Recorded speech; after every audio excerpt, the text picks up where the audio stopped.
Something had struck me as odd about our planet. When you look at every other species on our planet, they all control their weight automatically.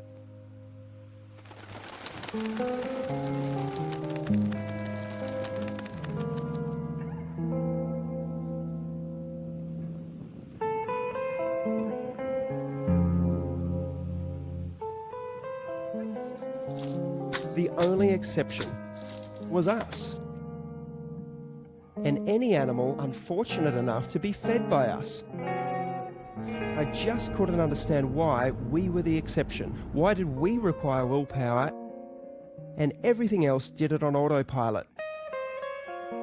So I applied the only relevant skill I had, which was looking at evidence. And I found there was very little evidence for the standard eating advice we are normally given, and there was a whole stream of evidence which had been largely ignored. In fact, what we have been told about nutrition is dangerously wrong.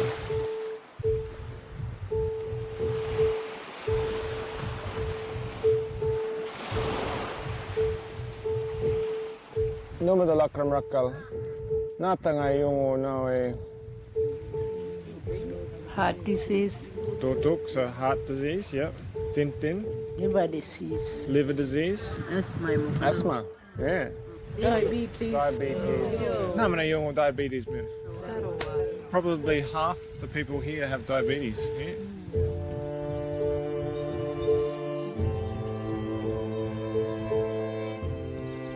Diabetes, heart disease, high blood pressure, kidney disease, all what we call chronic diseases. When did those diseases start?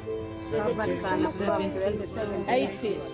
So before that, people were dying from nakun Hepatitis. hepatitis, pneumonia, TB. TB. They're all the mupurumala. These are the ones that came with the Europeans. Bacteria, infectious disease. If we go back further, balanay ngatil ngay balandabunna. Ya kangatil ya kabiar ay kadalak. Kangatil ya kangatil. Bunda minananwalkan. Paladingga nga lang kayo. Accidents malakan. Look through your white to baru lupan. What's the main? Old age. Old age na. Wawa.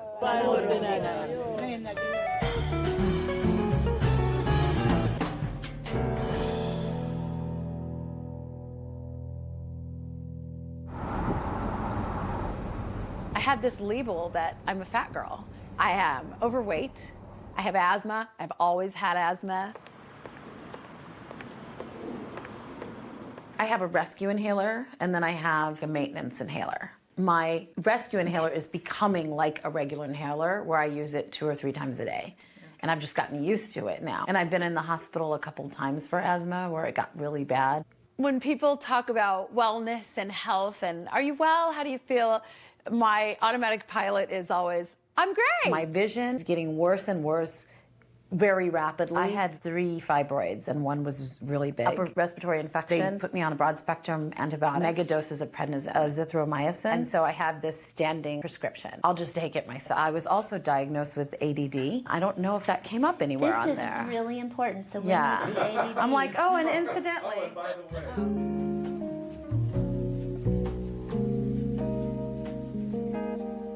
I remember when I was little, my mom taught me to write a letter. Dear Kathy, how are you? I am fine. Like those were the 3 things I learned first. How are you? I am fine. And I'm still doing that, but I'm not fine. This is levothyroxine. I take 1 a day for my thyroid. This is atorvastatin. It's for my high cholesterol. This is fenofibric, tizanidine, duloxetine. I take that for anxiety. Hydrocodone, cyclobenzaprine, gabapentin tablets that's supposed to make your brain process pain in a different way.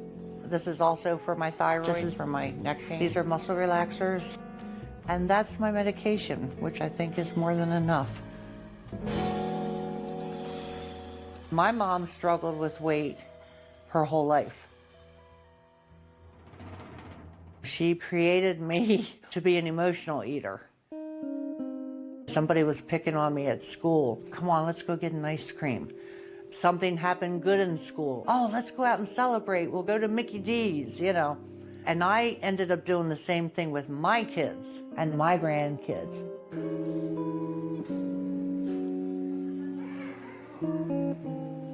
My mom finally developed the Alzheimer's and the dementia. And I saw the progression of the disease from start to finish. And, you know, I forget things now and I can't think of words, and I start thinking, oh my God. You know, I'm the same way. I've gotten to be the same way. You know. This is a vicious cycle that needs to be stopped. Kim, my daughter, she has arthritis. She has lymphedema. She has hypothyroid. Her daughter, Kaylee, is 9. She has celiac disease. Barry's children are 5 and 4. Barry and Lauren, my son and daughter-in-law, they have a daughter, Abigail, who's 5. Abigail, you want to come back with me? Okay, sweetheart. Just step right up here. She has autism. She's nonverbal. She has epilepsy. She has central sleep apnea. No. She has digestive problems. Any trouble urinating, any trouble with bowel movements? She has constipation. Constipation? Okay, she's Yeah. on the Miralax daily for Yeah. that? Okay. Yeah. The hardest part, just having a child that can't speak. I know my wife feels the same way. That's to me, that's like the most painful part. Abigail, look. Ab, look over here. Abigail. Abigail seems like she's doing really well, and then she'll get tired and she'll have a whole bunch of seizures, and it's like she's forgotten everything. It's like her brain resets itself. Playing music? It's really the seizures that compounds her autism. We're counting on average about 50 a day, so she's getting a great big cocktail of garbage. This stuff's pretty mild compared to this stuff. This is called Onfi. This stuff here it's over $1,000 a bottle. My insurance covers 70%, so I get the joy of only paying over $300 a month just for this stuff. Have you noticed any improvement with it? We have, otherwise, believe me, for over $300 a month, she would have been off of it a long time ago. The whole situation makes me mad, but mostly just because how many 6-year-old kids are these neurologists putting on these heavy narcotics? I mean, this is as bad as if you were to go buy heroin off of the street. And that's the first thing that these doctors are trained to offer the kids. That's it. Good job. I hate it. The lump in my throat as I was reading. The side effects, man, I mean, may cause harm to yourself or others, may have rashy, irritated skin, may cause sleeplessness. And I've seen my daughter have some of these side effects. We're gonna need a lot of help for sure. I have no idea. I have no idea how we're gonna do it. Do what? Switch her diet. She refused just about everything except for like the goldfish and Doritos. So.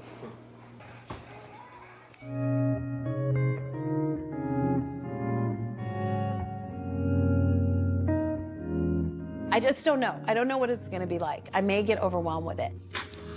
But I'm truly at a point in my life where I'm afraid. I'm afraid that my chips have run out. You breathe it in, and then you hold it, and then you breathe out. That's how that works. I'm scared. I'm genuinely scared. Debbie, you're about to change your diet. What are you most afraid of? Failure.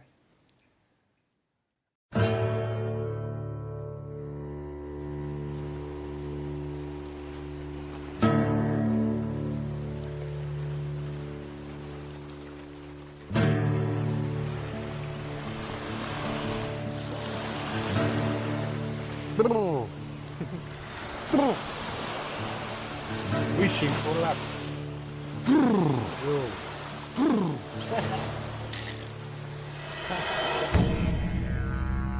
We are all physiologically and genetically hunter-gatherers. We've only been consuming an agriculturally based diet now for maybe 500 generations or so versus more than 100,000 generations, not 100,000 years, but 100,000 generations on a largely meat and fat-based diet. We have the brains that we do because of the enormous amount of fat that we consume as a species throughout our evolutionary history. Suddenly now we're eating a carbohydrate-based diet. And in the last 13 or so generations, since this thing called the Industrial Revolution, this has just gone down a slippery slope. You are the oldest culture on Earth, is the Yolngu culture. 40,000 years. So anybody that has a go at us, don't talk to us unless you've got 40,000 years of research. Yeah? The American scientific expedition that came to Arnhem Land in 1948 showed that Yolngu people were extremely robust. No chronic disease, great teeth, well-built, muscular. I remember Yolngu in the 70s, ripple muscles, they were like supermen. I came back in '83 to see a population that was decimated. This chronic disease tsunami that is now wiping across the Yolngu population. Funerals are just this constant part of life here. Well, you finish one and then the next one arrives and then the next one arrives and you can kind of get a funeral fatigue. 6.3 markup. And all of life is needing to be reorganised around that.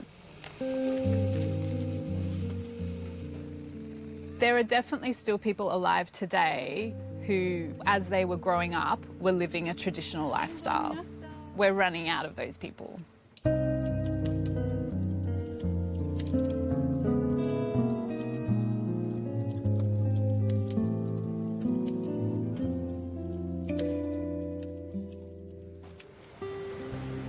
Everybody died. My friends have all gone. Even my best friends, they're not with me anymore. Life's not supposed to be like No, no.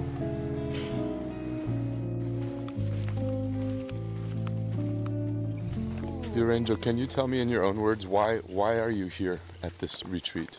Why I can't talk when I'm walking. Okay, fair enough. Maybe down at the beach when I'm sitting alone. I think my body maybe weren't built to do some walks or I don't know. I remember when I was a little girl, I used to come with my grandfather. We'd be walking along this beach. And every night he'd share stories. He would tell me, this is the way to go. This is what you eat. Don't eat this. This is nice, but this is bad. Don't touch this. Don't eat this. It's not even food. It's nangining. Nangining meaning non-edible. Even those red and black beads, they're pretty to make a good necklace, but it's not good to eat. It's nangining.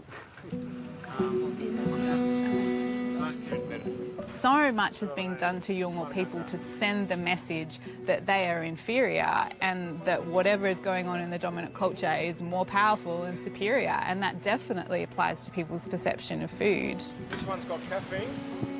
Coca-Cola is something that's frequently drunk for breakfast. It's something frequently given to really small children for breakfast. A lot of people look in on that and they think, wow, that family mustn't care about that child. But that's coming from information that these families just don't have. The total carbs in one serving, 28.6 grams, and a serve is 40 grams. They believe they're being loving and caring to their child by giving them good food bought from the dominant culture store. No sugar in this one.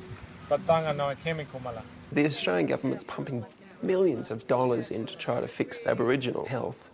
And here's these two individuals that have managed to do what they're trying to do on a large scale. What they're managing to do is to say the way that you had it before white person came was actually the right way. We have ancient wisdom and we have modern wisdom. And I think the two need to work harmoniously together, in balance.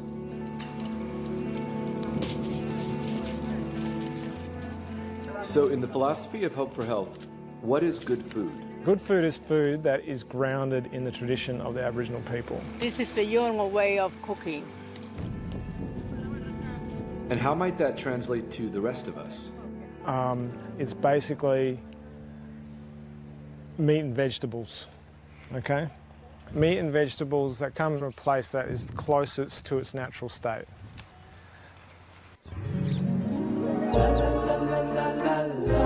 Years ago, there was a commercial for a particular margarine. That's not margarine, that's my sweet creamy butter. This woman, who actually turned out to be Mother Nature, tasted it, and she said, it's not nice to fool Mother Nature, and made lightning happen and thunder.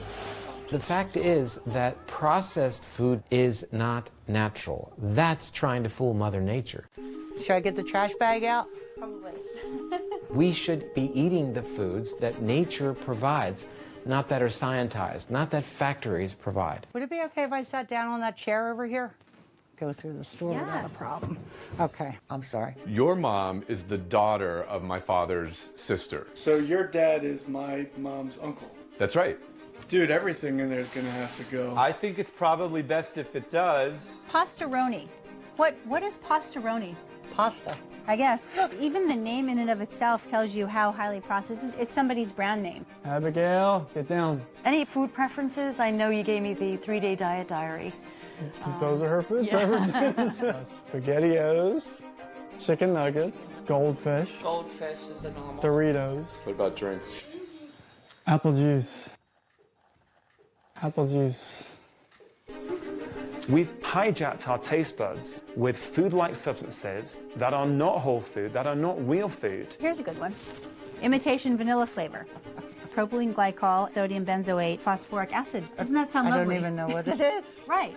The whole low-fat thing is completely wrong. So we're going to add more fat to the diet. I mean, good natural fats. That's avocados, olive oil, meat fats from pastured animals like beef tallow, duck fat, lard. Having the federal government get behind the low-fat diet changed vastly the food system. You know, companies flooded in with all their low-fat products, responding to this huge demand. One of the most insidious things that market does for us, light. Light. Misspelled light is even worse than spelled correctly light. Every single day now we have newfangled foods and food-like substances being introduced. And then on top of it, we're genetically modifying and adding chemicals and things that we have no way of adapting to. There's added sugar in everything. Ketchup, sugar, juice for the grandkids, sugar, sugar, sugar, corn syrup. The applesauce is corn syrup? High fructose corn syrup is the second ingredient. I would have never guessed. Fructose. It's not going to be anything in here. We have found a winner. You know what? Scratch that. There's sugar again. That's something. Yeah. Wow. Obviously, we will never again eat cereal in our life. Perfect. Get rid of it. Bread and other grain-related products are really worrisome, A, because of their gluten issue, but most importantly, because of their carbohydrate content. I don't even know if we need to say anything about this. Yeah. Just no. Okay. I call wheat the perfect obesogen. Food perfectly crafted to make you fat. Wheat is in all frozen dinners, all breakfast cereals, taco seasoning mixes, instant soup mixes, canned soup, salad dressings. In other words, of the 60,000 products in the average supermarket today, 59,000 have wheat. There is nothing you can get at a grain that you can't get anywhere else. Not even close, in fact. Meat, seafood, vegetables, fruit, nuts and seeds, and eggs have so much more to give. Maple and brown sugar, heart healthy. You know that can't be right, right? Wheat was added 10,000 years ago, which sounds like a long time because it predates the Egyptian Empire, the Greek Empire, the Roman Empire. But 10,000 years represents less than 0.5% of human race's time on Earth. We went from a diet that was 90%, meat and fat to suddenly relying on grains and legumes for the very first time in our evolutionary history. These all got to go. When a label goes out of its way to tell you how healthy it is, like 100% whole grain, reduced fat. By taking fat out, you guarantee that people have to shift over to high carbohydrate foods. That's just what happens. Fat is a critically important part of our diet, but we've got to be super selective because some fats are very threatening to our health. The reason olive oil is so good is because you can get the oil out of the olive really easily. It's like cold-pressed extra virgin olive oil. But you take something like this, This poison. In order to make packaged food, you need a fat that's solid and stable. So everything on a supermarket shelf, cookies, crackers, chips, need a hard fat, a solid fat. That's what gives it shelf life. If you get rid of butter, suet, tallow, lard, traditional fats, as our guidelines told us to do, what's left? Hardened vegetable oils, which is basically trans fats. We don't want to use any of the vegetable oils like corn oil or safflower oil, soybean oil. Vegetable oils are toxic. They're industrial oils. They are foods that we could not have manufactured until the industrial era. There are seeds that have oil in them, but that don't release their oil readily, so you have to use high heat and solvents to do so. That totally wrecks the molecules, destroys many of the antioxidants. It's a mingled, disgusting, smelly mess. Every cell in your body is wrapped in a membrane that's made out of about half fat and half protein. If the fatty acids comprising your cell membrane are unnatural, that cell membrane cannot function in the way that it's supposed to function. And that's the beginning of disease. It starts at the cellular level. Vegetable oils are acting like little miniature Trojan horses. Your body doesn't recognize them as not natural. It will make cell membranes. It'll make brain cells. But it's as if you were trying to build a house and your contractor said, well, we don't have any bricks, but we do have these little styrofoam balls. Let's go for it. Did the food grow on the planet? Did it swim in the water? Did it run on land? That's food. The one question I wish every single doctor on this planet would ask every single one of their patients is, what are you eating?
We have gotten a really nice selection of leafy green vegetables. We've got some excellent proteins, wild salmon, bison, fresh ginger root. We have some nice fat choices. We're going to be cooking with some coconut oil and lard.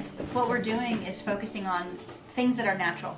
In the Western world, we're not suffering diseases of underconsumption. In fact, it's the opposite. We're suffering diseases of overconsumption. And once we get rid of refined oils, processed foods, refined grains, what we're left with is vegetables, fruit, nuts and seeds, meat, seafood, and good healthy fats. And that is what we should be focusing on. Okay, here's the turmeric. Yep. So we're going to use some coconut oil to the pan. Yeah, Barry, you know the pan spray I had? I had to throw it out. Well, there's no question that the brain can burn glucose. What powers the brain far more efficiently in terms of its energy-producing components, called the mitochondria, is fat. So we're going to get lard all over our hands? Yes. Okay. Our brains thrive in a fat-burning environment. Now, technically, we call this a state of ketosis. And to get into a state of ketosis, one assumes what is called a ketogenic diet, which basically means a diet that's lower in carbs and higher in fat. Oh, that smelled amazing with that garlic. Barry, have you ever cooked anything like this in your life? No. Being in a mild state of ketosis is really the place to be.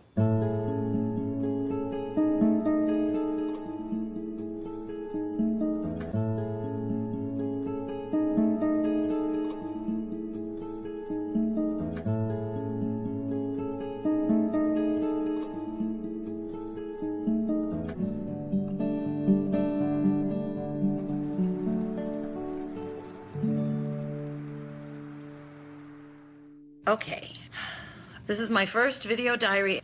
I started this new way of eating today. I figured since we're talking about all natural, I'm going to torment people by having on no makeup. Okay, I know this is not supposed to be a big old cooking show, but here we have some lamb with the bone in, and I am sauteing them in some coconut oil, and the green you see is kale that I just removed. And I made some riced cauliflower so that I can feel like I'm having carbs. Bone broth in all of these, by the way. Normally, I would just go out and eat 3 times a day. I'm so used to grabbing and going, but I am really gonna do this. I am gonna do this. I have to do this.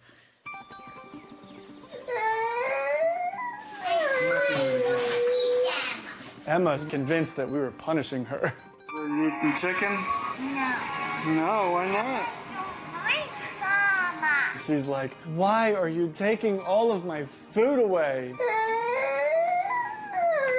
This is mean. I can't eat macaroni and cheese. I can't eat chicken nuggets. I can't eat SpaghettiOs. She just went down the list. Tattering through this list of junk. I'm just like, man, we didn't feed her anything healthy. Like, we literally took away everything that our children had been eating. Okay, don't throw it. Those are scrambled eggs on the floor. She just started pushing my hand away as I was sticking the fork into her mouth. And then she literally crawled across the counter and she grabbed this bag of goldfish that was sitting there and she ripped it open and just starts shoveling handfuls of goldfish into her mouth. It reminded me of when I was a drug addict and I would get my bag and I'd be fiending for something. I'd be fiending for a fix. Oh, for goodness sake. The first 5 days, she starved herself. She barely ate anything. Yeah, I'm burnt out, man. I'm burnt out. That was the turning point.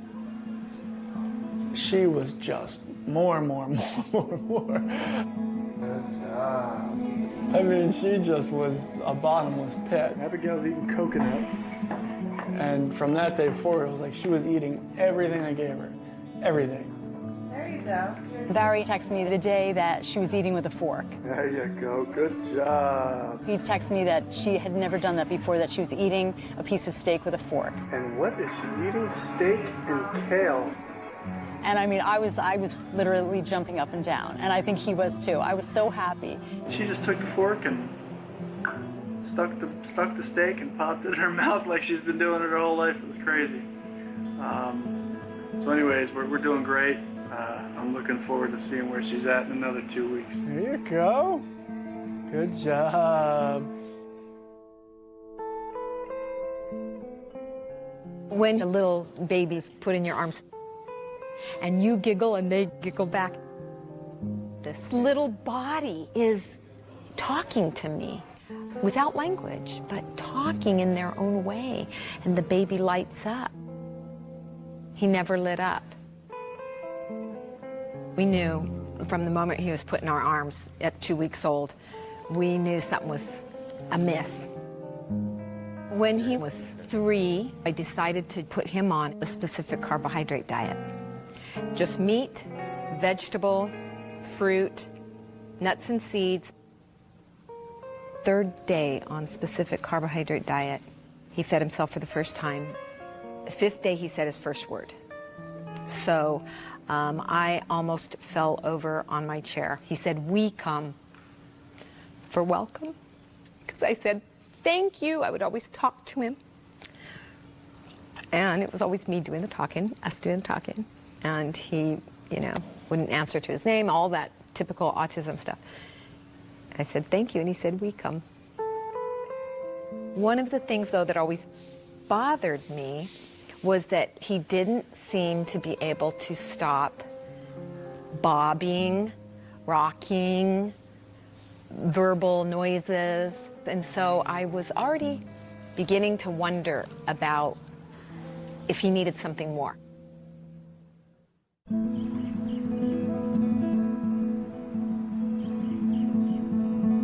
We're at the Shriners Hospitals for Children in Honolulu. We take care of children with brain-based disorders, Specifically, we specialize in autism, ADHD, and other developmental problems. Use this hand and tap your fingers.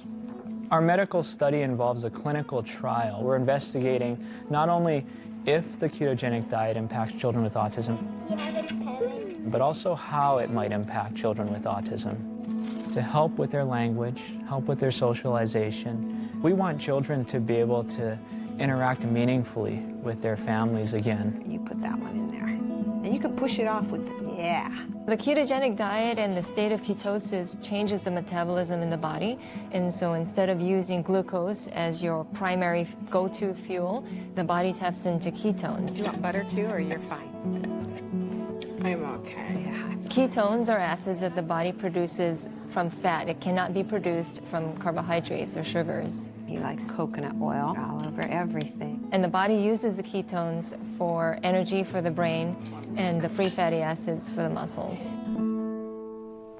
Good balance. Open your eyes. Aaron Thatcher's been on the ketogenic diet for approximately 6 months. He has seen an improvement in some of the core features of his autism, including increased socialization, interaction with his mom. Just to get him peaceful. Yep. It's huge. Brings peace to the whole family. And I would say, you know, our loving interactions are more. Increase independence and self-care skills, decrease in his stereotypic repetitive movements and behaviors. Aaron, we're going to put these puzzle together, okay? Start with these, and I have some here, and let me know when you need more. As evidenced by his scores on the ADOS, he initially, pre-diet, had an ADOS score of 16, which is in the high range for autism. And on his 3-month follow-up, had a score of 8. What do you like doing that makes you feel happy and cheerful? Coming here. Coming here? You like coming here? Okay, what are some other things that make you feel happy? Taking a bus. Taking a bus, that sounds fun. Okay, how about things that you're afraid of? Are there things that... Turtles. Turtles like in the story that we read? The ocean. Oh, the honu in the ocean. That makes you feel afraid? I was watching Aaron take the ADOS, and there are questions on the test, like, what do you find scary? And he said, turtles. Great, A+, right? So I said, can you say that in a complete sentence? Given the opportunity, he probably could. He did. We did give him the opportunity. Can you tell me in a full sentence? I'm afraid of turtles. Awesome. Tell me in a full sentence what makes you feel happy. I feel happy. I took the bus. Awesome. That's more therapeutic than the question that we asked him. Do you ever feel sad? Can you describe what it's like when you feel sad? Sometimes I feel lonely. What makes you feel lonely? When I be by myself. Oh, can you say that in a full sentence? I feel upset because I'm a lonely person by myself. There are some common metabolic processes in the body that exist within every cell in our body. If you take in a medicine, you're targeting a specific mechanism within the body. Whereas if you approach it more broadly, such as through food, we might be able to influence a variety of organ systems, including the brain, the pancreas, the liver, muscle cells, blood vessels, etc., through one intervention.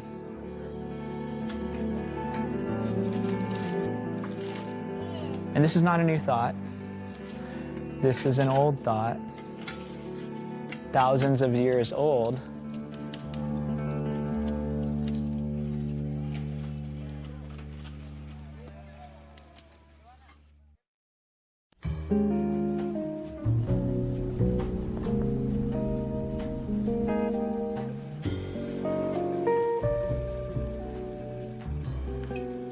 I think that eating alone only bolsters the little hamsters in your head that are telling you what you should and shouldn't do.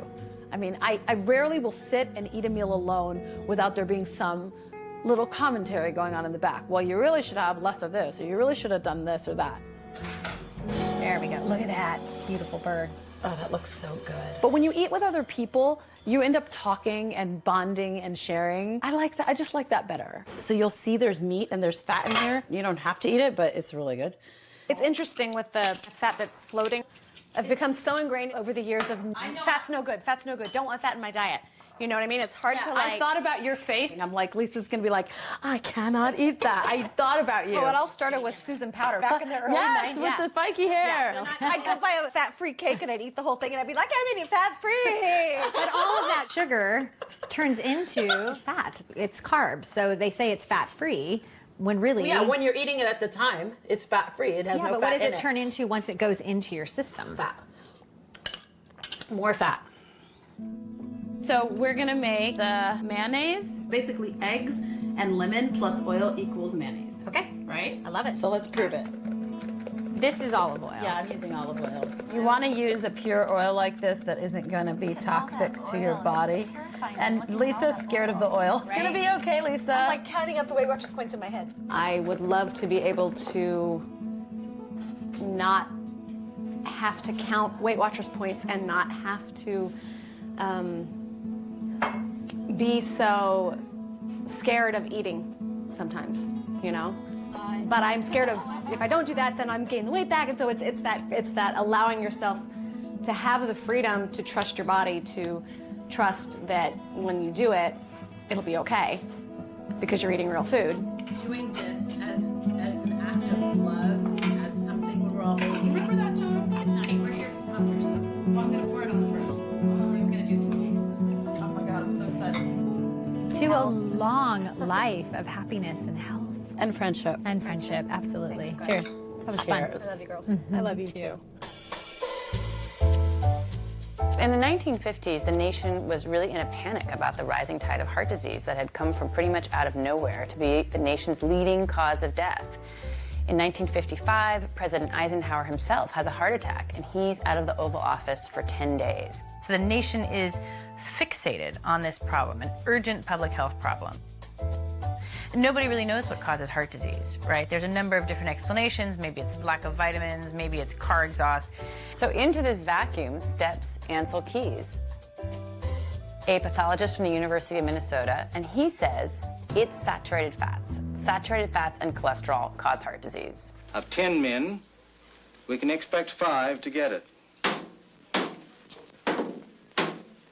And that was his hypothesis. He had an unshakable faith in his own beliefs. He was called a bully even by his friends. And he was able to get his beliefs inserted into the American Heart Association. So the first ever dietary recommendations telling people to cut back on saturated fat and dietary cholesterol to avoid heart disease were issued by the American Heart Association in 1961. That's the beginning of the story. It's the tiny little acorn that grew into the giant oak tree of advice that we have today and that we can't back out of. What was the evidence for that recommendation by the American Heart Association? It amounted to one study, coincidentally performed by Ancel Keys. That's the 7-country study, where he went to 7 countries around the world, mainly in Europe, but also the US and Japan. And he sampled nearly 13,000 men, and he looked at their diet, he looked at their cholesterol, and then he waited to see who had a heart attack or who died of heart disease. I mean, he had a hypothesis that saturated fat caused heart disease, and he was out to prove it.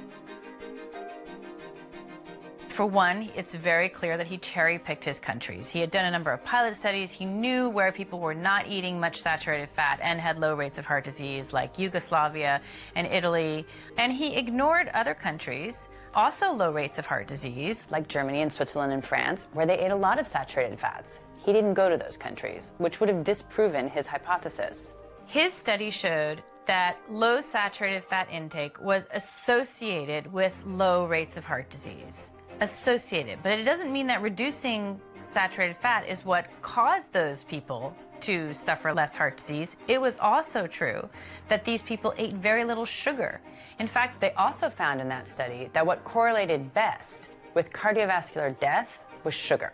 Then what ensued was a tremendous amount of science to try to prove Ancel Keys' hypothesis right. Billions of dollars were spent in large clinical trials, the most rigorous kind of science you can do. And they were done in mental hospitals and veterans hospitals, the kind of experiment that you can't do anymore because it's considered unethical. And at the end of billions of dollars of research, they could not prove Ancel Keys' hypothesis.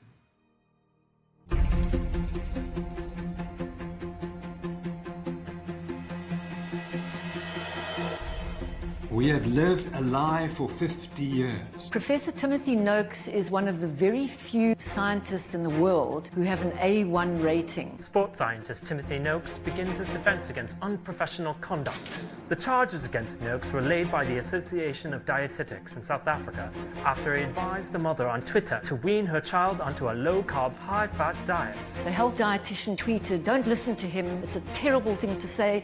I'm going to report you." This will seriously harm our profession. The dietitian went on and lodged a complaint with the Health Professions Council of South Africa. That's the regulatory body for unprofessional conduct. That is the most serious charge you can level against a medical doctor. It's time for us to take charge of our nation's health. This is the modern-day trial of Galileo.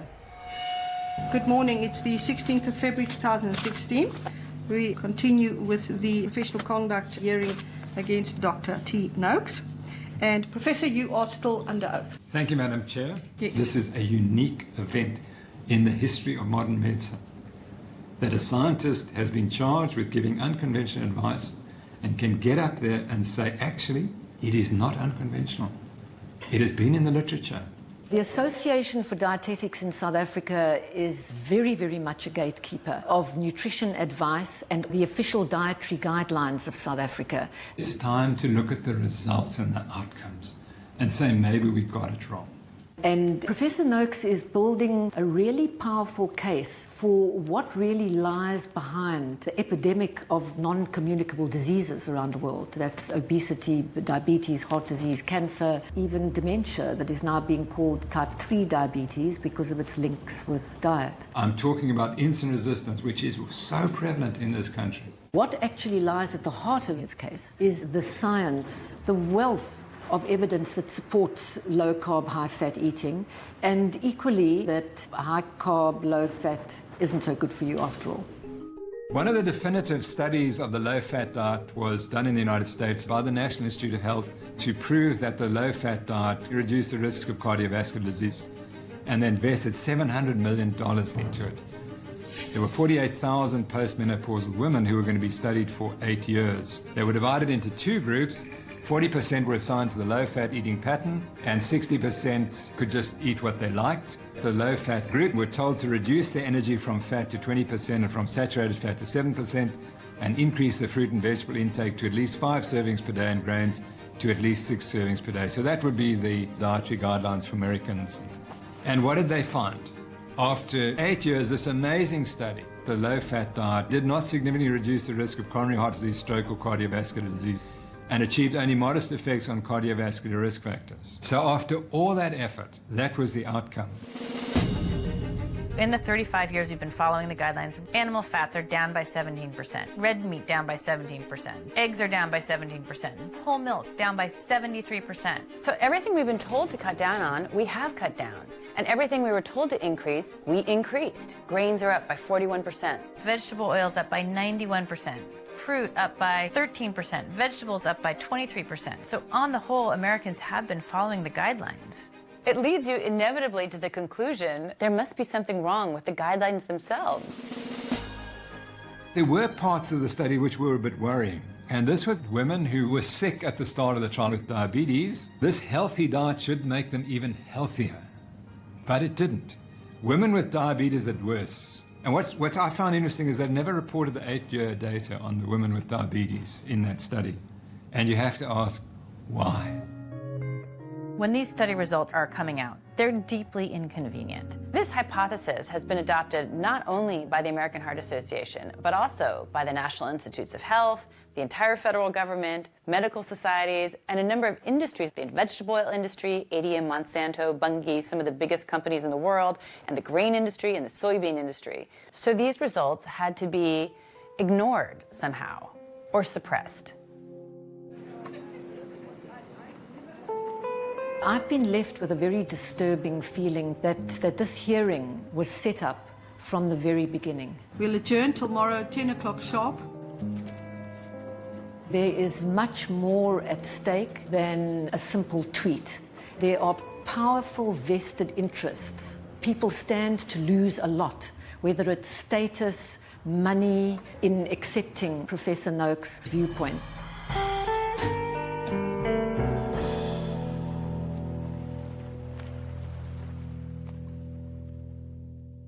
Could you describe what the low-carb, high-fat pyramid would be? Yeah, actually, that is maybe a graphic that more than any other. What you have to do is take the existing food pyramid and turn it upside down so that everything that used to be in the base of the food pyramid, grains, carbohydrates, really has to be up in the tip. And then below that are fruits and vegetables. And then, in the big bottom slab really has to be fats and animal foods. That is actually what a healthy diet looks like.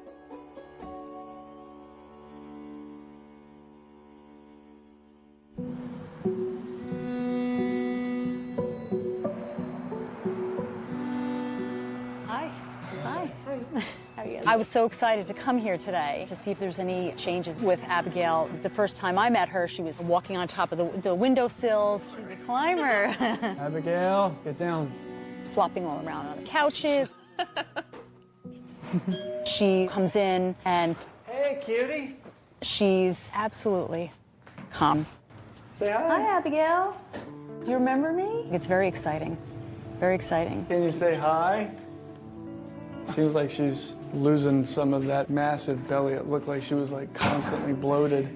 That seems to have decreased. Her bowels have regulated. They were using a laxative every single day. And I don't know if you noticed that when you're trying to present her something that she doesn't want. No. She's actually saying no. Yeah, I noticed that too, actually. Like with her mouth, she's actually saying no. She's able to concentrate and she's able to progress because she's not running all over the place and she's not seizing. Her seizures are going down, and we have tangible data from the school. We are actually starting to wean her off of the anti-convulsory narcotic that she's on that I think you guys heard plenty of complaints from me about. These are great strides within just 5 weeks. It's great. What do you make of his sort of subdued attitude about all that? They live with Abigail day in and day out. You don't see your children grow. That's incredible news. Yeah. Is that not big news? Yeah. I have faith in bigger, better things, man.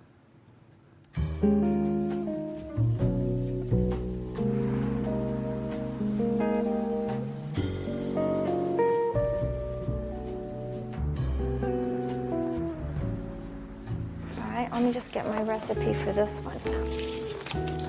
So we're going to make the chocolates, and then... I want you to grind the macadamia nuts. Today we're going to be making 2 survival foods for somebody just starting out. The first one is macadamia bread. That's your fat bread that I saw? That's my fat bread. I'll deal with the messy part because I got the apron. And I'd like to make a sugarless chocolate.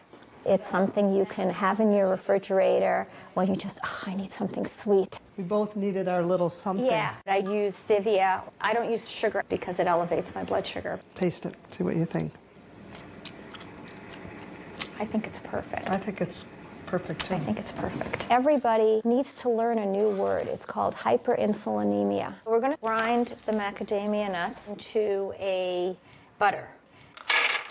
We are constantly triggering our insulin. Some people develop type 2 diabetes, some people develop cardiovascular disease, some people develop Alzheimer's. I developed cancer. In 2012, I went for a breast MRI. And something lit up like a Christmas light. I had invasive with HER2 amplification, which is very aggressive and metastatic type of breast cancer. I'm going to add the coconut butter. Cancer cells have an Achilles heel.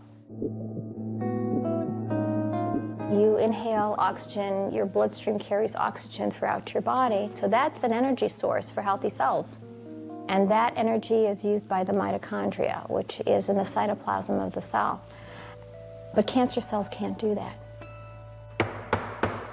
Don't do this if you have granite. They can't get energy from oxygen. Cancer cells need to ferment. They need sugar and refined carbohydrate to proliferate. Do you ever see Star Trek, The Trouble with Tribbles? Okay? Do you remember at the end they say, I figured it out. If you don't want them to reproduce, stop feeding them. And that's what cancer is. So I started a ketogenic diet. A ketogenic diet is a high-fat, very low-carb. It's like Atkins on steroids. This particular diet for cancer means 80% healthy fats, 10, 12, maybe 14% protein, and no more than 12 grams carbohydrates. Oh yeah, look at how nicely it rose. All I was looking for was to prevent it from metastasizing. And surprise of surprise, it started shrinking. My tumor started shrinking. You can see it came out gorgeous. And my last MRI, the radiologist said, had I not known you were diagnosed and treated, I would look at this from another patient and say, nothing to see here. So you never actually went through chemotherapy? I didn't do surgery, I didn't do chemotherapy, and I didn't do radiation, no. The headscarf is a religious. Right, it's not a yes, chemotherapy. absolutely. No, I have my hair. I don't know how to ask that. I have my hair. I eat well, I have a wonderful family, I have a wonderful healthy life. This can be in a donut pan so you can make lox, cream cheese, and bagels. I've never had an illness from the day I was diagnosed. My immune system is so good now that everybody will get sick with the flu, and my grandchildren are coughing in my face and sticking their hands in my mouth, and I don't get sick. That's the norm. Yes, that is the norm. I walk into the doctor's office and they say, "Oh, our miracle patient has arrived." And that was very disturbing to me because I didn't think, God runs the world, of course, but I didn't think there was anything miraculous about what was happening. I thought it was hard science. What did I do that was different from what anybody else can do? And the answer to that was the research. A scientific study changes the picture.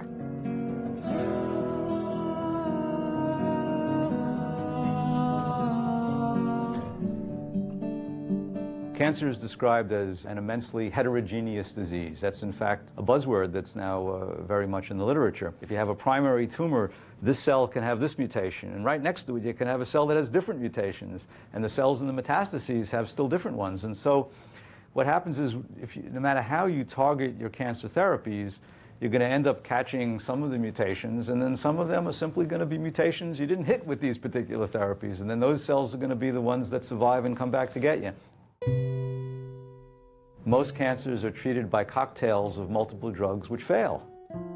They also subject the patient to toxic side effects and poor quality of life while it's failing. But in some respects, the more heterogeneous the cancer gets, the more it tends to converge to a common metabolism. That cancer cells depend on glucose as a source of fuel. That then could lend itself to a metabolic approach which targets just that. I don't know that that's going to be the case in most cancers, but it still doesn't stop me from being optimistic about the idea of using diet as an adjunct to chemotherapies and other forms of therapies to improve the overall efficacy of treatment. So I can make anybody fat. Insulin causes weight gain. So for example, if I prescribe insulin to people, people gain weight. I could make you obese. I just have to give you enough insulin. If you think about what the major causes of disease are in the 19th century and early 20th century, what was killing people was infections, right? So people are dying of tuberculosis, people dying of pneumonia. We developed penicillin, we developed all these great drugs, so people lived. The problem is that's not our situation now. So we've taken the same attitude of here's a magic pill, and we've applied it to a dietary disease. That's insane. The multi-million-dollar question is, why is it happening? I mean, it's not like we're deficient in pharmaceuticals, right? And we don't have a Toujeo deficit. Right now, it's really the perfect storm. I mean, we're eating more processed food than ever before. Our environment is toxic, and we're leading these incredibly stressful lives. I think a lot of diseases are really the same disease. So like obesity, type 2 diabetes, high blood pressure, heart disease, it's all basically the same problem. Type 2 diabetes is a dietary disease. It's the leading cause of blindness, it's the leading cause of amputations, it's the leading cause of kidney disease and dialysis, it's a leading contributor to cancer, it's a leading contributor to heart disease. So practically 70% of what we practice in modern Western medicine is all related back to your diet. What happens when you're eating these high-carb diets is, of course, is this constant flood of first sugar and then insulin, because your body's like freaking out. Oh, it's too high. We're going to hit a coma point here. We've got to do something about this. So out comes the insulin. When you're constantly shouting with this insulin hormone, the receptors on the cell will down-regulate. It's called insulin resistance. The body is not responding well to insulin. It's like if you're shouting really loudly, people are gonna put their fingers into their ears, right? If you shout really loudly every day for years, the cells get deaf. They don't hear it anymore. The body has to excrete 2 times more, 5 times more, 10 times more than normal to get the message across. And then you treat it by injecting even more insulin. And I think that's, criminally insane.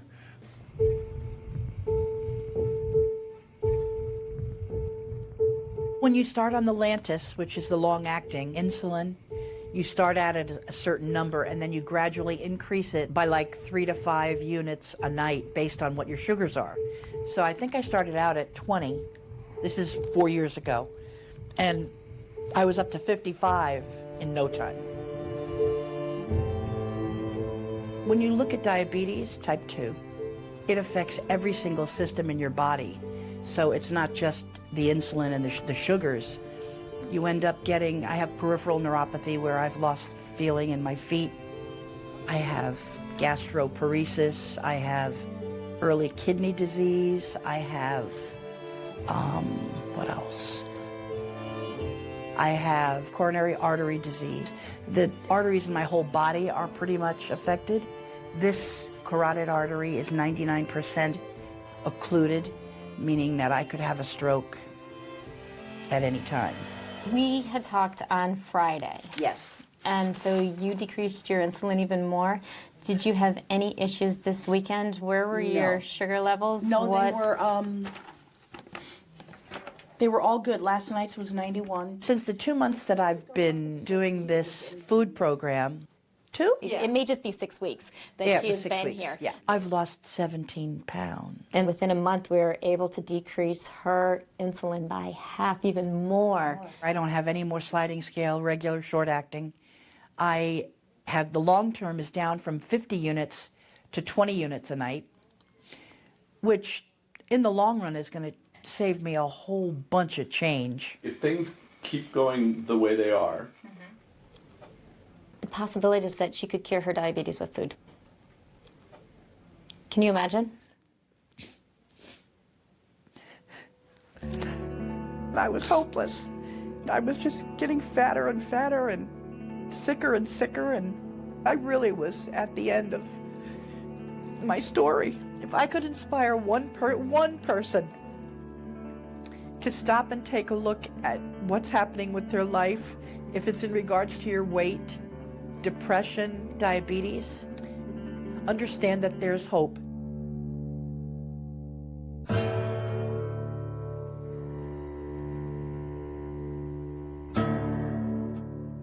When they rounded up the tribes in this country and put them on reservations, they were starving, and the U.S. government gave them commodity foods. It consisted of white flour, sugar, and lard. What do you do with white flour, sugar, and lard? Is you make fry bread. It's our concentration camp food.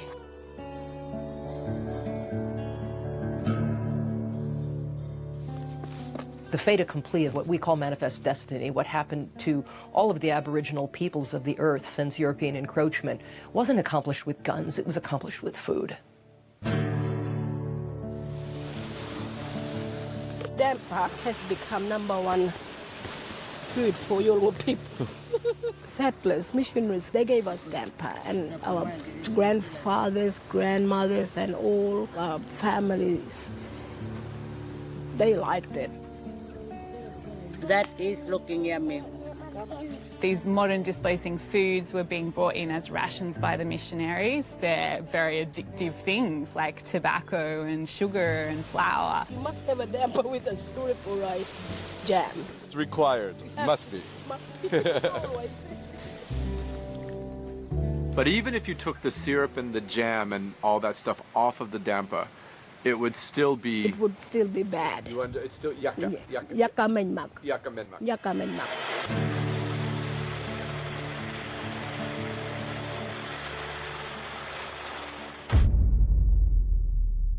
Maize has become our staple food. It's called pap in South Africa. It's mostly prevalent in impoverished rural communities. In South Africa, that's mostly our black population. So when we talk about maize being the staple food in Southern Africa, we have to understand how it got there. It was a decision by the South African government to produce maize on an industrial scale. And the question is, well, was that good for our people or not? It's not indigenous. It was never indigenous to South Africa. All our maize is genetically modified. It's refined. It's high carb. You might as well be eating a bowl full of sugar. And dietitians, including the one who laid the complaint in the first place, are proponents. And I'll argue that it was the introduction of maize and making this a staple food which has been a problem for us. Madam Chair, objection. I really can't see how the details about something based on a conspiracy theory is relevant. Madam Chair, in respect of the influence of industry driving the obesity epidemic, there were sponsors for ATSAN. There were a number of sponsors, including Kellogg's, Pillsbury, etc. If you work with a flawed model of just energy in and energy out, you forget about how behaviors are modified. You forget about how addiction comes about. You forget about how advertising influences the whole epidemic. I am submitting that that is irrelevant. The objection is overruled. Professor Noakes, you may proceed. Thank you, Madam Chair. What I learned during the process is the key to this debate, that industry completely controlled what the information coming out to the public was. And I exposed that in one chapter. These guys know what they're doing. You know, it's not an accident, I don't believe, that people are hooked on all this junk and processed garbage. The Global Energy Balance Network was a front for Coca-Cola. There's something bigger going on here. The whole food system needs changing. What Coca-Cola is doing is to control the messaging of obesity globally by controlling the scientists. One of the tactics that industry uses is they'll fund studies that are designed to confuse the record. Their goal was not to talk about obesity. Their goal was to confuse the public. Almost all scientific conferences depend on industry funding, even to discuss a subject. If there's no funding, nobody's interested. Nobody wants to even talk about it. It's like depriving a field of oxygen. I've repeatedly been told that there's no evidence to support the low carbohydrate diet. That's incorrect. This is a randomized controlled trial published in 2008 by Dr. Finney. These are expensive trials and there's no money to do it. He does not get funding from the National Institute of Health. He has to go and raise his money himself. This is the evidence. He's putting people with a metabolic syndrome, half of them on a high carbohydrate, low fat diet, and the other group on a high fat ketogenic diet. Look at the results. Body mass and abdominal fat, high fat outperforms high carbohydrate, low fat diet. Triglycerides, one of the key markers of metabolic syndrome, down 50% on the high fat diet. We tend to overconsume carbohydrate in this country because it's addicting, but also because we produce it in ridiculous amounts. If you fly from New York to LA, the majority of what you're flying over, all those little circles and squares on the ground, that's America pumping out carbohydrate as fast as it can. That's the 30,000-foot view, that's what's happening, and that's reflected in our grocery stores. Now here's the HDLC, which we all told is the good cholesterol. What we're not told is when you eat a high carbohydrate diet, your good cholesterol comes down. And you go on a high fat diet, HDL cholesterol goes up. There isn't a single multinational corporation on planet Earth that wouldn't stand to profit from every man, woman, and child consuming a carbohydrate-based diet. That very particles that are damaging our arteries are increased on a high carbohydrate diet and reduced on a high fat diet. It's incredibly cheap to produce, it's highly profitable, and it keeps you perpetually hungry. What could be more perfect? Now, this is even more remarkable. Saturated fatty acids in the bloodstream, which greater your risk of heart attack. Now you eat more saturated fat, and the saturated fatty acids in the bloodstream go down. Pharmaceutical companies are profiting from this. Weight loss industry is profiting from this. Undertakers are making out like bandits. About the only people that aren't profiting from all of this are the rest of us.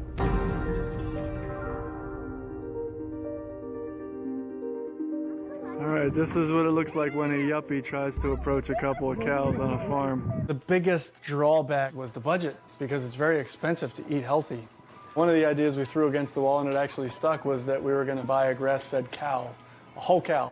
Emma, why don't you go with my mom to pet the cows? We saved over $400. For tens of millions of years, long before we ever came along, grasslands and ruminants co-evolved. Cattle are basically designed to eat one thing and one thing only: fresh green grass. Check it out. Yeah, buddy, grass-fed meat. I've got hamburger, I've got T-bone steaks, porterhouse steaks, I've got liver. I didn't like it as a kid, but I thought came with the cow, so I'm gonna see what we can do with it. The butcher, he's like, "Oh, you got bones for your dog, huh?"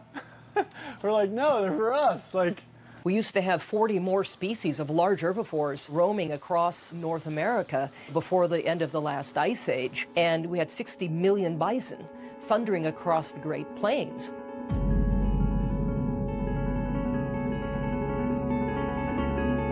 Today we have 60 million cattle that are populating feedlots. You know, grain feeding of animals.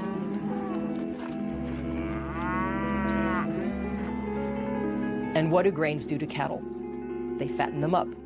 We could take a hint from that. Roughly 97% of all the meat produced today is produced in these feedlots.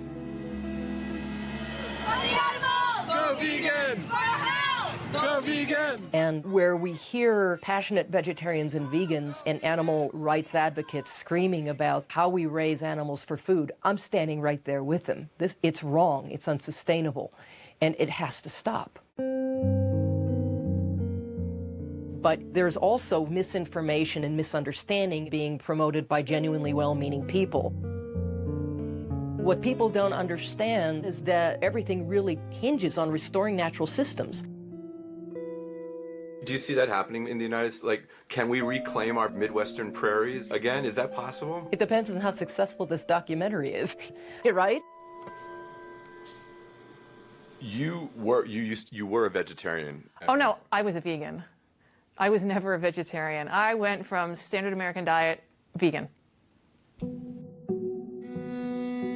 I think when I started as a teenager, I had very good impulses about the world that I wanted and the ethical base that I wanted to form the actions of that were my life, that were going to be my life.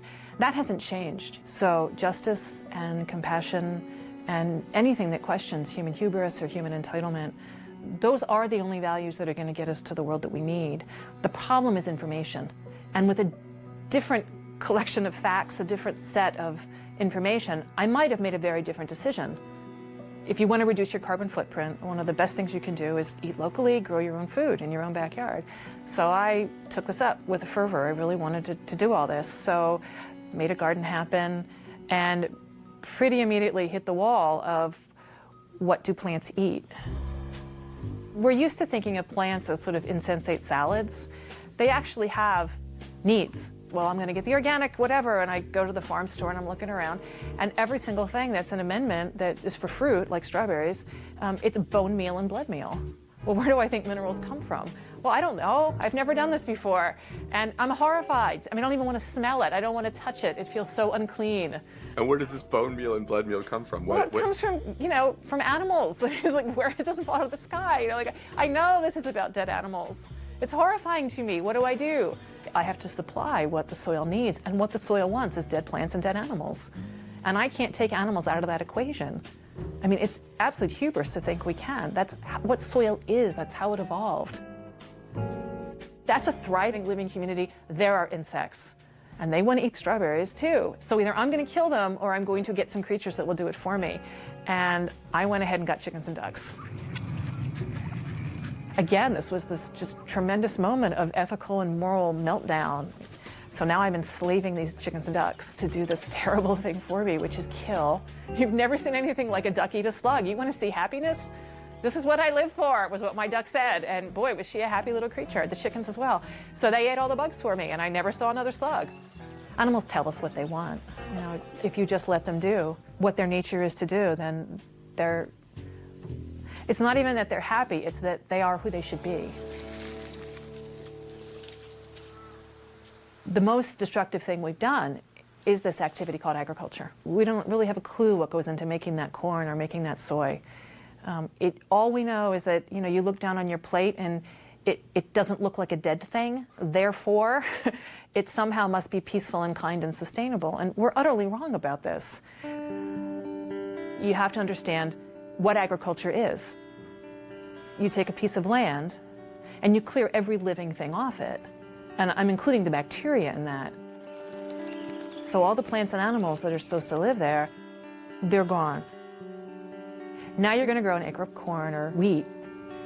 That corn is going to require things that are not there for it, and you're going to have to come from the outside and apply them. It's going to take a lot of fertilizer, insecticides and fungicides, because you're fighting a war, right? All those other plants and all those other little animals want to come back. Now, another thing that happens is every time you plant that corn, you're destroying that soil, a prairie or a grassland. It's the perennial roots that make channels for the rain. When you only have annuals, they don't live a long time, so they don't have time to build long roots. So year by year, you are drawing down that soil. And then, of course, all that soil washes off. You know, if you're on any kind of a slope, it all is just going to go into the local river and kill it with all that dirt. So now there's no fish either.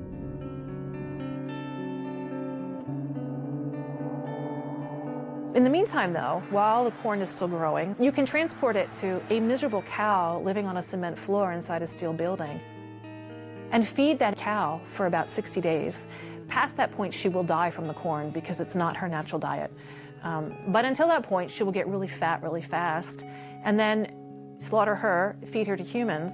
So you're going to make people sick eating this meat as well. As far as I can tell, this is nothing but death and destruction from the very beginning to the very end of this. Now I'm going to walk you through another scenario, which is you take the same acre of land, but you don't hurt it in any way. You let it have its own wisdom, its own impulse toward life, its own wild way. And what you have is a whole bunch of perennial plants growing there. You have a whole bunch of really sturdy grasses. You've got big birds and you've got ground-dwelling birds, and then you've got small mammals and larger mammals. You might even have, every once in a while, a really big mammal come across there. You know, you might have a wolf or a bear or somebody. And in the meantime, you've got a ruminant.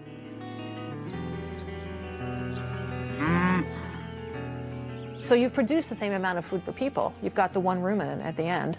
You know, you slaughter her and now people can eat. But that acre that is still in that prairie, that grassland, you could come back in 10,000 years and all of that life would still be there. The only thing different would be a little more soil, which is to say a little more resilience, a little more depth to life. And that is how we lived for 2.5 million years as humans on this planet, participating in that cycle.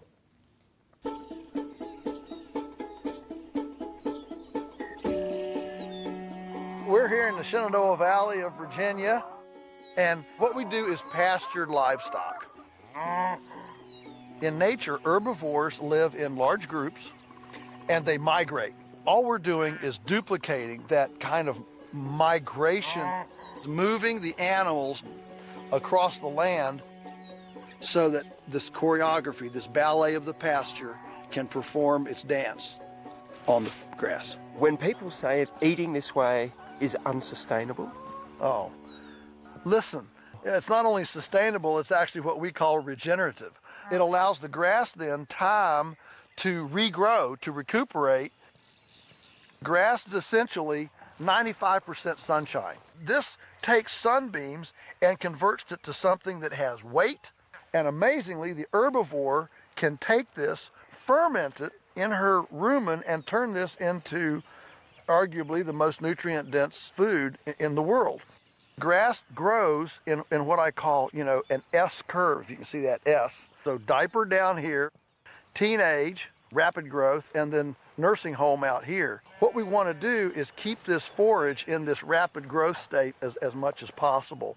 So the role of the herbivore in nature is actually to prune the grass to restart that rapid metabolic capacity. This is what builds soil, hydrates the landscape, and actually sequesters carbon.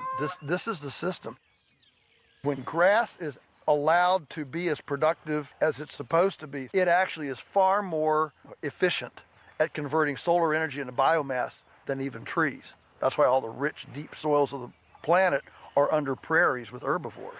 And if every farm in the world would do this, we would sequester all the carbon that's been emitted since the beginning of the industrial age in fewer than 10 years.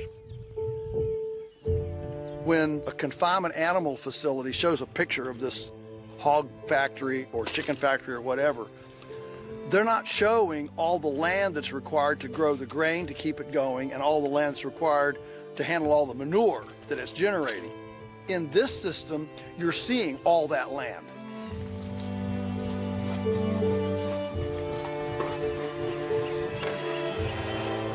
I think a lot of industrial agriculture thinking is that the earth is a reluctant lover.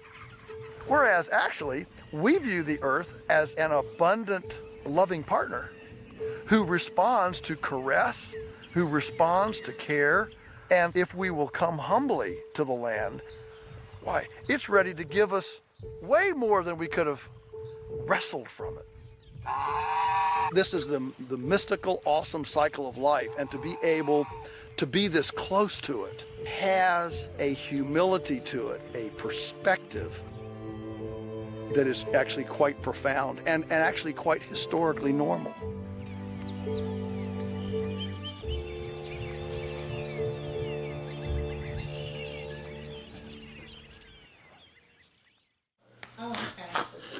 Really, for the past few years, every time I've spent time with my mom, just like her cognition reminded me of my grandmom. Like it was starting to remind me of like those early stages of my grandmom. My son just told me not too long ago, he said, I love you, and I'm really becoming concerned with you. You're starting to check out of life. I see you starting to deteriorate the same way that she did. That scares me. I used to get these horrible headaches. I was battling depression. I would just start to cry. I would tell my husband, I said, I'm tired of this. I'm just tired of feeling like this.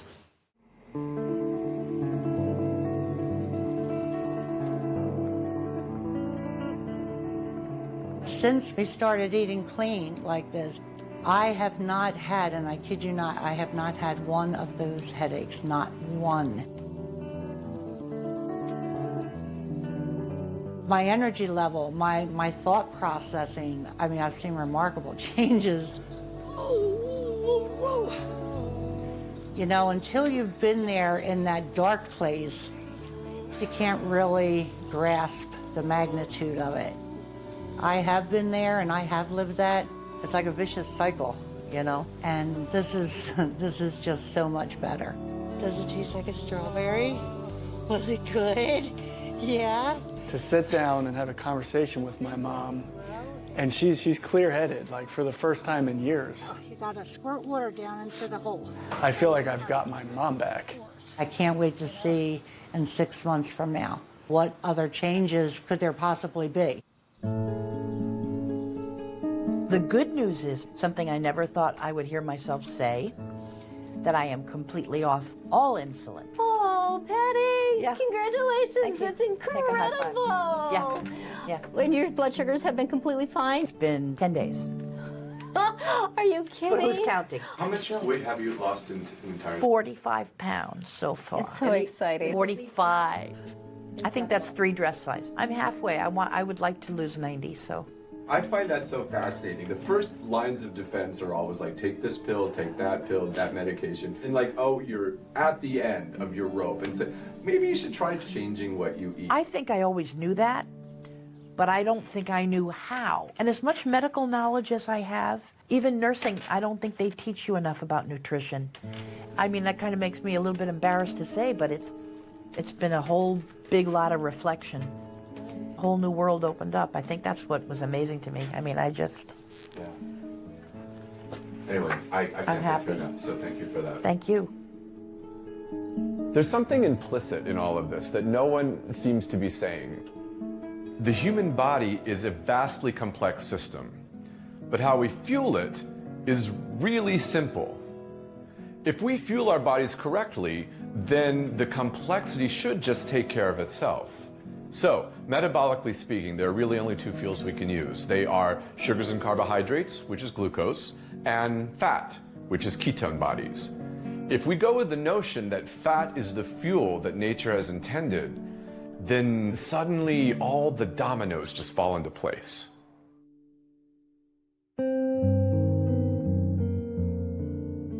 The final part of the jigsaw. We spend millions of rands training hypertension experts, obesity experts, diabetes experts, heart disease experts, but they're all treating the same condition. We can continue to teach a failed model. We can continue to train more doctors and build more hospitals and tell people they must eat lots of carbohydrates. A model that is causing millions of South Africans every few years to develop type 2 diabetes. Or we can say maybe we got it wrong. Because the only people who are suffering besides myself and my wife are the people of South Africa. Professor Noakes, on a charge of unprofessional conduct, the majority of this committee find you not guilty.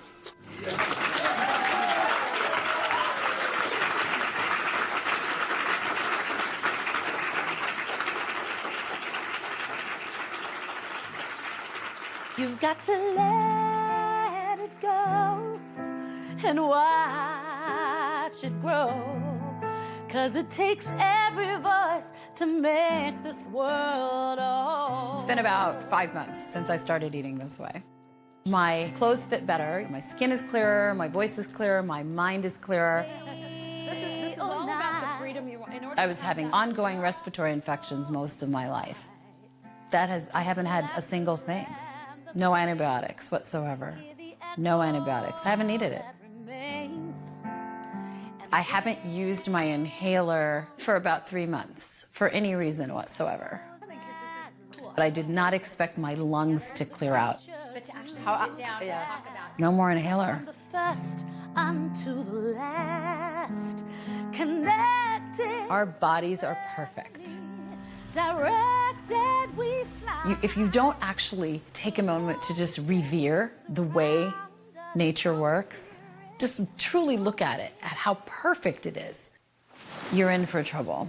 'Cause if you listen to the voice within, a melody will soon begin, and you'll feel the vibration in your soul.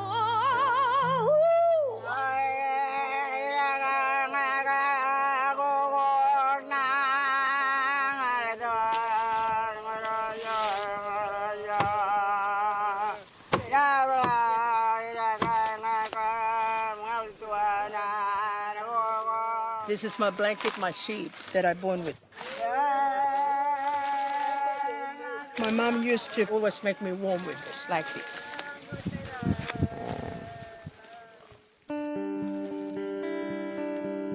A week ago, you were talking to me, and your body was not in a pleasant place for you. No, not yet. The second week, I went out on that walk and I started singing away as I was walking. And I was so happy.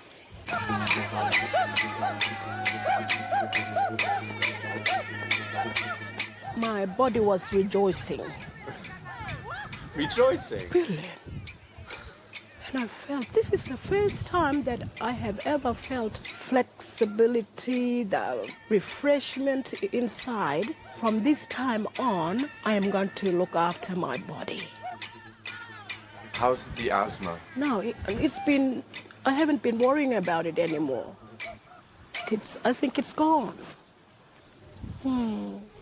You look at the problem of Indigenous health and it just seems like this massive epidemic that's just so huge and impossible, and how can you find a pathway through it, and so many resources have been poured into it, and I think so many Australians are frustrated about how many resources have been poured into it and we're not seeing any results, and it feels like this hopeless solution.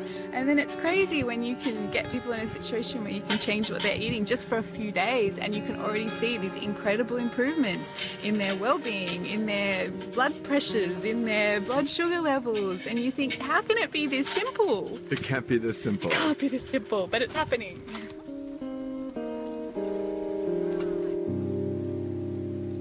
Look at that everywhere. Learning all of this, so nice.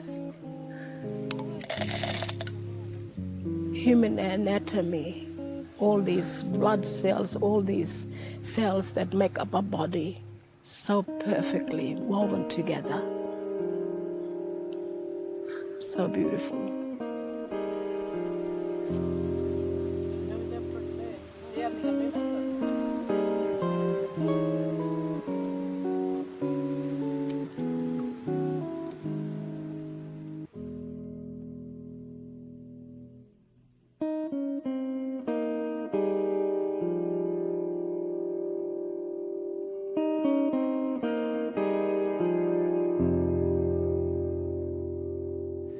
touch your nose.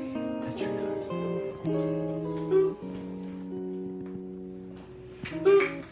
One more time. She's pulling her hand. Boop. That's it. That's your nose. One more time. Ready?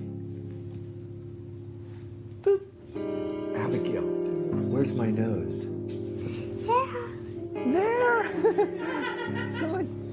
Nose. It's almost like her brain has had this certain way of functioning. Like biologically, it's functioned as a brain of a person with autism until we started to give her the nutrients that her body and her brain needs to start functioning normally. Can I have the block? Can you give it to me? Good job. Oh my gosh, I never thought her to that. Give the block to Daddy. Daddy. Come on, you silly. Yes! Now, give the blocks to Mommy. To Mommy. Mommy. Give the blocks to Mommy. Good job. Yes! There you go. Thank you. But at this point, she's like 6 years behind, so she's starting at the level of a 2-year-old, or whatever developmental level that Abigail's at.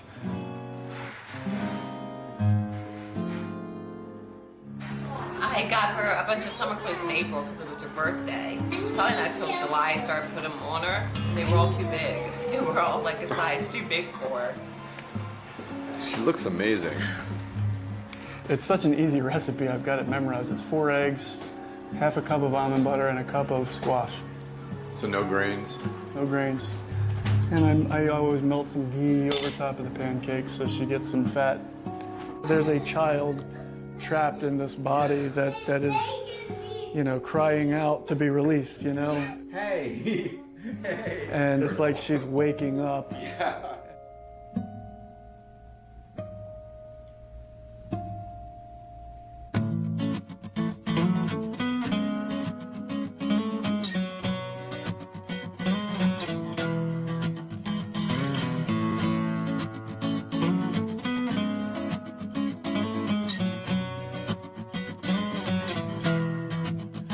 I know a carpenter, I know a laborer, he is my teacher, he is my brother. I have a neighbor, he is my savior, he doesn't waver, he's a strong believer. I know a farmer, I know his vision, I know his struggle, I know his hope.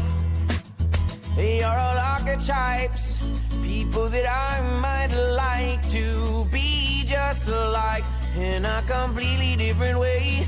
And we all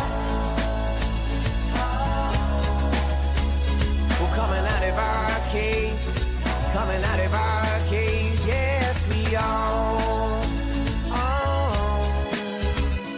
Catch a swell, catch a wave to another inspired.